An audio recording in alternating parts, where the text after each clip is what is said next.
ముందుగా నిన్న అంటే జూలై 27వ తేదీన తిరుమలలో స్వామివారిని మొత్తం 84,173 మంది భక్తులు దర్శించుకున్నారు. అందులో స్వామివారికి మొత్తం 32,519 మంది భక్తులు తలనీలాలను సమర్పించారు. నిన్నటి రోజున తిరుమలలో శ్రీవారి హుండీ యొక్క ఆదాయం అనేది 3,50,00,000 రూపాయలు. ఈరోజు కూడా ఎటువంటి దర్శనం టికెట్లు లేకుండా నేరుగా భక్తులను ఫ్రీ దర్శనానికి అనుమతిస్తున్నారండి.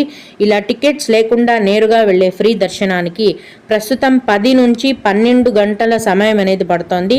అలాగే తిరుపతిలో ఇచ్చే సర్వ దర్శనం టికెట్లను తీసుకొని దర్శనానికి వెళ్లే భక్తులకు దర్శనానికి 5 గంటల సమయం పడుతోంది.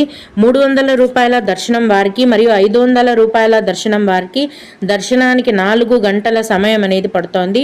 ఈరోజు కూడా చిన్న పిల్లల సుపదం ఇన్ఫాంట్ దర్శనం అనేది ఉందండి.